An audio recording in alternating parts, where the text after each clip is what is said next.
espetxekoak. Sarri nahidiak, Sergei Mikhailovich Einsteinen gogoeta ekarriko digu, mendebaldean dugun enkuadratze beharraz aritzeko. Gauzei, leihotik begiratzen diegulako sortua omen da behar hori. 1971 urtean, abuztuaren 12ko gauean, 40.000 soldadu Berlin bananduko zuen harresia altxatu zuten. Ekialdeko Alemania eta mendebaldekoa. Berlin kartzela hiri bilakatu zela idatzi da, eta hiritik hirirako ihesaldien kontakizunak ez dira faltako. Hasiera batean, iheslariek murruaren alboko etxetako lehen solairuko leihoetatik zintzilikatu eta jauzi egitea besterik ez zuten. Harik eta leihoak hormatu zizkieten arte. Rudolf Urbanek ez zuen amore eman, eta solairu garaiago batetik alegitu zen. Murrua igarotzeko aleginean lehen gura izan zen, eta mendebaldeko Alemania enkuadratua ikusi zuen azkena, eta lurra hil zen. Presoak halabeharrez irudikatuko du mundua lauki, enkuadratzen behartua. Japoniarrek aldiz ez omen dute kuadrorik egiten, haien margolanak markorik gabeak dira, ustez ate gristatzaileak dituztelako leihoen ordez. Baina espetxetan ez da gerra medikoen eraginik nabari. Japoniako ziegetako leihoek mundu ikuskera kartesiarra eskainiko dute, demagun Frantziakoek sintoista eskaintzen duten legez. Bat eta bakarra izango da mundu zabaleko kartzeletako leihoen mundu ikuskera. Lauki, arra, ez ekialdar, ez mendebaldar. Honenean, iparra monden erakutsiko dio presoari. Marketen leiho bat aipatu da, eta gu saiatuko gara saio honetan espetxearekiko leiho bat zabaltzen, eta leiho hori zertarako espetxeari begiratzeko baino guri geuri begiratzeko. Marken eta Bishop espetxearen bueltan olako master txikitxo bat egiteko kere izan gendun, hemen bat guzpare bat lau karrera bai egin dituztela, ez? Eta, espetxe esperientzia horretatik ateratzerakoan, kalera urtetzen denari, kaldera bat edo zalantza bat sortzen jako, ez? Eta zalantza hori nik irudikatzen du, ez? Eroskiko karroen iraka, ez? Eroskiko, ez? Lerroetan barrena, ipurdia garbitzeko hamar papel tipo diferenteren artean aukeratzeko libertate izatea benetako libertatea da, ez? Eta batek iruditzen jako, ez? Sozietateak edo kartzela ere egiten dagoela horako totem baten antzera. Eta totem horrek adierazi nahi digu, kartzelaren barruan dagoena preso da, eta kartzelatik kanpo dagoena libre da, ez? Eta gure zalantzak sortzen jakuz, uniformatuak kalean ere existitzen dira, eta, Jean-Marc hemen dagoela eta aprobetxauta Michel Foucaultren haiku bat gurera ekarriz, Mikel Lantzaren ospitalekoak novelan sarreran haiku bat badago, berea, eta esaten dau, zelan harritu espetxeak, eskola, ospitale edo fabrikan antza izatea, hori guztiek espetxeen antza baldin badaukate, ez? Eta orduan, horrek aikurrek kokatzen gaitu, ez? Nun dago espetxea eta nun daude benetako katea, ez? Eta zalantza hori, mahai gainean jarri nahi dugu, ez da irakurraldi bat, ez duditzen diogu hausnarraldi, eta hausnarraldi honetan, zalantza honekin, ez? Bukatzen baldin badugu, behor dizuela eta behor dizuela. Eta zalantza hortxe dago, ez? Hormak zer banatzen duen, kartzela mundua kartzela ez zote diren gauza bera, ez zote den toten gutxa edo bezurtzeko erekia instituzioak. Eta gata musiz, esan beharra dago hormaren alde banatan, arauak ezberdinak direla, ez?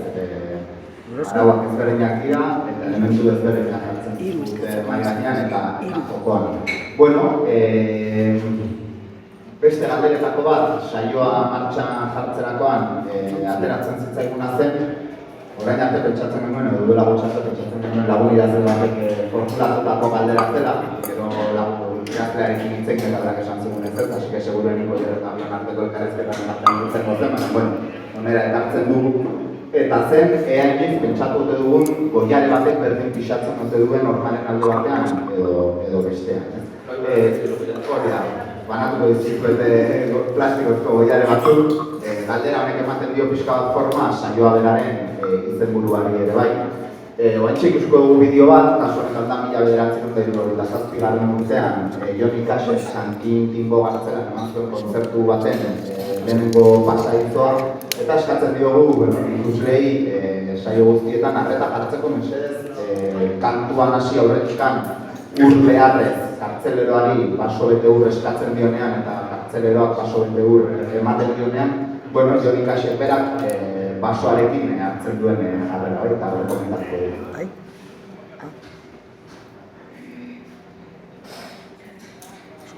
And the guards are still thinking when they come, I have a glass of water.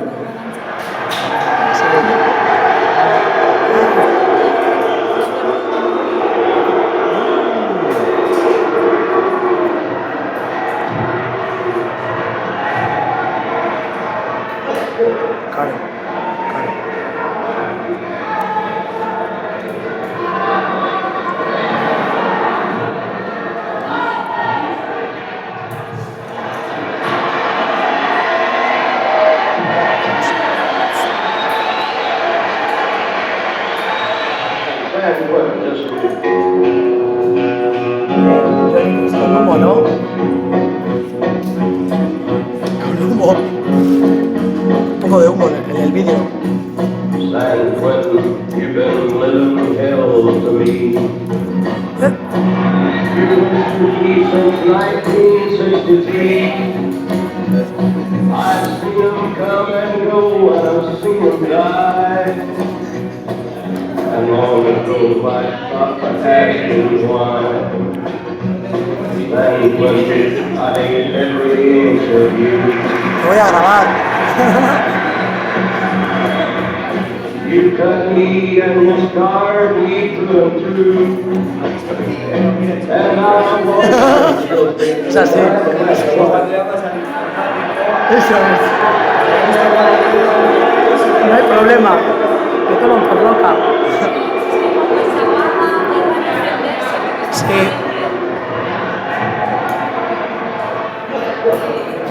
Zuzeneko gauzak. Kehieta dara bota lanar. Qué humo.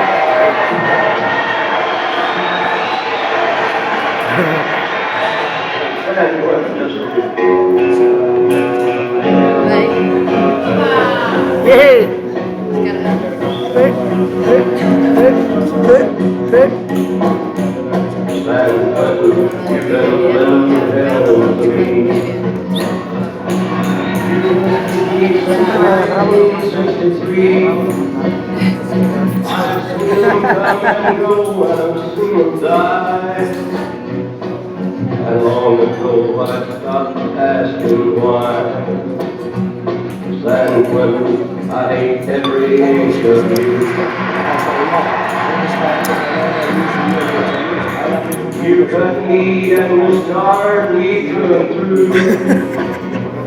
And I'll walk out a wiser, weaker man.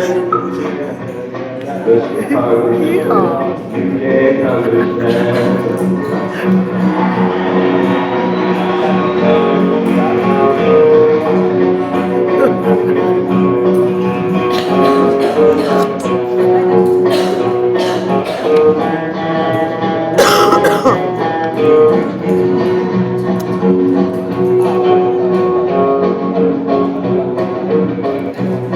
San Quentin, what good do you think you do? Do you think I'll be different when you're through? You bent my heart and mind and you warped my soul. Your stone walls turn the blood a little cold. San Quentin, may you rot and burn in hell. May your walls fall and may I live to tell. yourself. May all the world forget you ever stood. And may all the world regret you did no good. And when I hate every inch of you.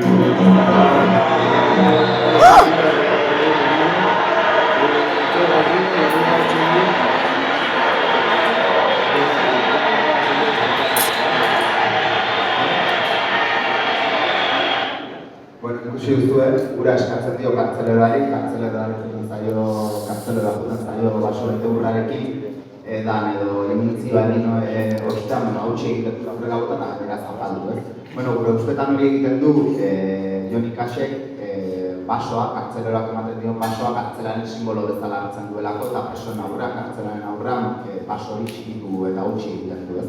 Gu plastikozko goiara zentzu horretan erabili nahi izan dugu, eta bideo ikusi horretikan, formulatu dut mahai gainean jarri dugu galdera, ez? Eta zen iniz pentsatu dut zuen goiare baten berdu pisatzen ote duen formaren alde batean edo bestean. Bueno, erantzuna da ezezkoa, barruan erabiltzen diren goiarak plastikozkoak direlako, ez? Eta segurenik behin erantzuna eman da, gartzela piskat ezagutu ezkero esan dut zupeia, noski gauza ohikoa da, baina seguruenean jendeak maiz ez du pentsatzen horretan, ez? Egunerokoan erabiltzen den horrelako elementu batean eta horrekaitik ekarri nahi izan dugu saio honetara. Bueno, hortxo hierren aurrean dauzkazue gartzela barruan erabiltzen diren hainbat kubierto eta beste hainbat elementu. Gaur ez dugu jarri horre ikusgai, eta egia da, saioekin hasi ginenean, adibidez berdarantatu zirkusen ginenean eta, bueno, elementu gehiago zeudera, baina saio gure txagertzen. Zer da, iso zan, gu ez, a ber, zan gauzak argi bizten, Gauden elementu bakurra hori, gizonezko eta zeletan ematu nizkoetan ere banatzen dira, noski, baina gizonezkoetakoak ekarri ditugu. Hilabetan behin banatzen zitzaikun lote higienikoa deitzen zitzaion horren parte diren hainbat elementu. Horratzen ere badukatu mandire bat, mandire nahiko zakar bat, hau gartzelara sartuta ematen dizute, eta lotea berriz, hilabetan behin ez. Hemen dauden elementu ez gain izan egiteko da, kubiertuak eta bar, lehen aipatu duen ipurdia garritzeko papera ere ematen zeguten, laurroio, hilabete guztirako, eta nola ez, preservazioak eta lurrekartea bera ere bai. Bueno, lote higienikoa aipatu dugu, eta guretzat egia da, edo sortzen dugun alako zera karo bat ez, lote higieniko gisa edo iruditzen elkarketa erabiltza gartzela barruan, gure ustez badelako alako oximoro bat, alegia hitz baten beste jaten du eta kasu honetan gartzelak higienea jango luke eta mila arrazoiengatik ez, gaur egun ere baditugu gaixoki dauden presoak eta denok asko baldintzetan aurkitzen diren, baina bueno, badago datu bat oso gutxi ezagutzen dena eta da, adibidez, 80. hamarkadan Estatu Espainiako gartzeletan 8.000 preso hil zirela, egin ziren iesaren ondorio, beharrezko zerbitzurik jaso ez dutelako, beharrezko higienenik edo jaso ez dutelako. Horietatik 4.000 gartzela barruan hil ziren, beste 4.000 gartzelatik atera zituzten hiltzeko, segurenik gartzela barruko heriotzen estatistikak edo ez betetzeko, baina datua hori 8.000 presoren heriotza ezagutu zen 80. hamarkadan, non eta printzipioz estatuak babestu beharko dituzken instituzio baten barruan. Oso gutxi ezagutzen datu da eta hori ekarri nahi izan dugu. Bueno, esan dugun bezala, plastikozko goiara dugu elementu nagusi bezala saioa gidatzeko, baina, esan dugu lote higienikoaren parte ere bazirela preservatiboak eta lubrikantea.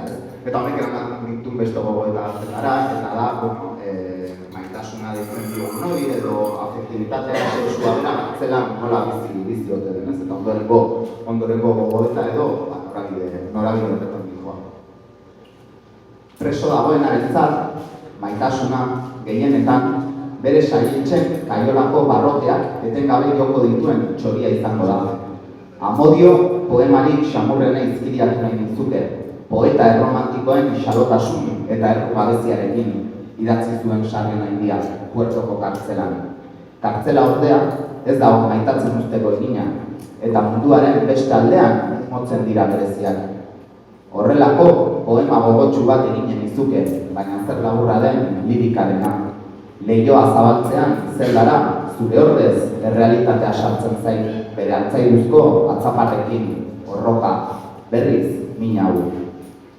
1990ko hamarkadan, ikastolatik bideratuta zioan ume bat joan zitzaion kontsultara Olatz Barrenetxea psikologoari.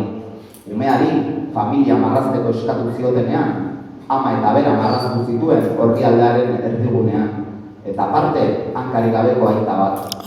Irakasleek trazu psikotikoak ote zituen galdetzen zuten, baina aurra ondo zegoen, errealitatea ikusten zuen bezala marrazten zuen. Aita, kristalaren beste aldean ikusten zuen beti, inoiz ez zituen aitaren hankak ikusi. Aspaldiko euskaldunek uste izan behar zuten benetako maitasuna, gurasoek seme alabengandik sentitzen dutena dela. Eta hala, maitasuna hitzaren barruan, lehenengo momentuan maitatu gaituztenak topatzen ditugu. Aita eta ama alegia. Lorentza Gimonek behin eta berriro entzun du preso guztiak berdinak direla, berdin tratatzen dituztela.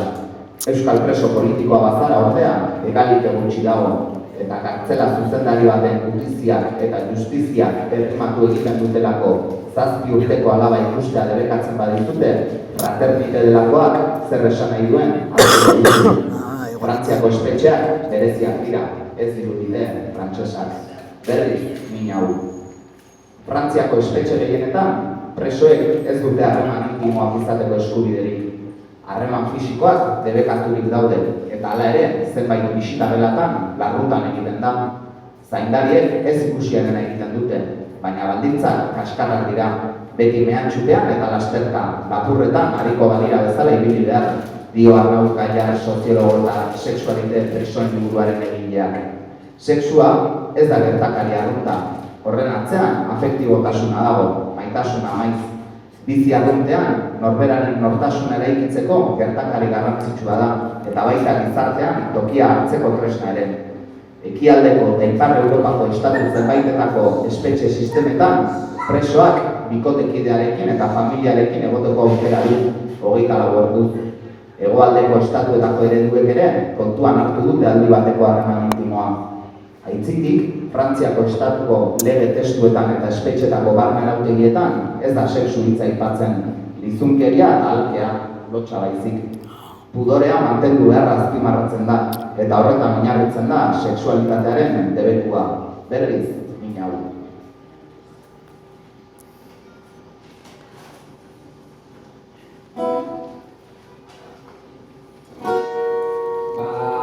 Michel Foucault berriro gogoratuz, espetxeak edo instituzioak esaten dago norekin, noiz eta non egon behar garen eta ligatu behar dugu. Baina kalea, sozietatean, instituzioak ez zete dagoen agintzen ere bai, norekin, noiz eta non ligatu behar dugu, ezta? Frantziako espetxetan bizita autoneko ezetasun.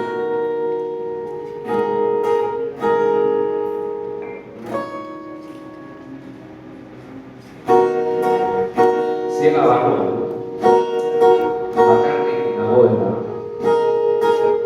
agur esan berri diodan lagunaren presentzia, are gehiago nozien. Bere argazki begira, bere usaina arrogetan, bizitaren maleta jasotako lastaren akordua,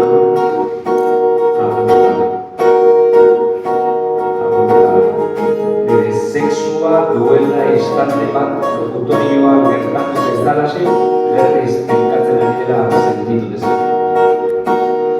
Bertan azkakoa, ere bukatu beharra hori bukatzen ari da.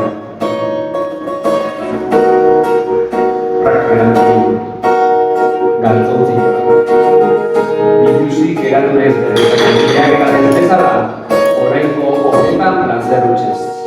Kamizetak soinean utzi dut, lastantzen nazen bitartean aurkaren usaina sentitzeko. Komunearen zerika, bertako atezka itxen dut, giroa pixka ilundu eta intimitate gehiagoen bila. Eskua xaboiz ezetuko bero, eta sexua gogorra eta behera errazago labaino da. Gorputz osora zabaldu den sentsazio eztia. Begiak itxika lagunaren gorputza erraztasuna harrigarri zirudika dezake. Lokutorioa berekatu dudan sexuko hileak bere atzen artean nola ibilkatzen diren nabari dezake. Irudiaren buruan zehazten doan erritmo berean guzten doan ezakila. Ordu berdin lehenago eskuartean izartitu da bihurra zaila. Haren itiburu gogortua. Gorputzeko berotasunak irudimena dantzan jarririk eta lokutorioa aspaldi ditu. Bere gelako goean agertzen. Nere mingaina lastanaren gobatxoan nola jostatzen den imaginatzea utxaz, gorputz osoa aldartatzen ari zain.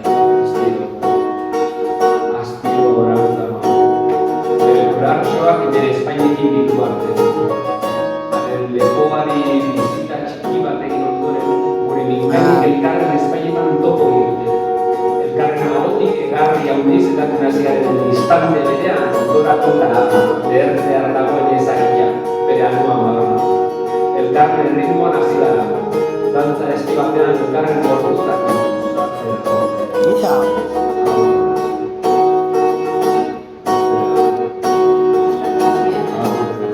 Lehenengo lasaiak gero erritmo azkarro batean.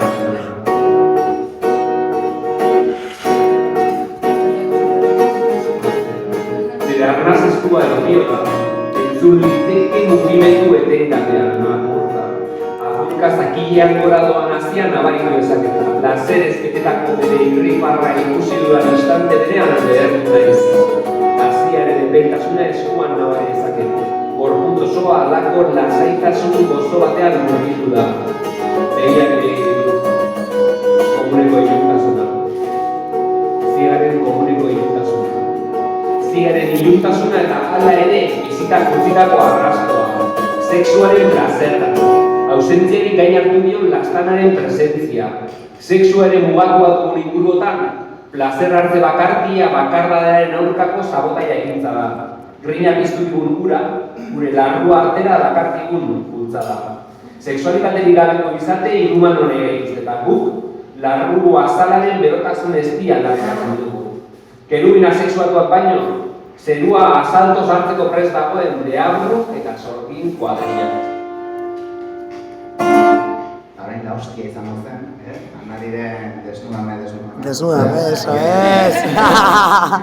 Oierren errezitaldiaren ostean, baina horretarako Anari izan da, eta zoritxarrez, zorionez Anariren zango ez gara. Orduan, Anariren galderak kantuarekin konformatu beharko, eta esan gabe joa, horrelako bisita baten ostean, edo eskribatu duen bisita baten ostean,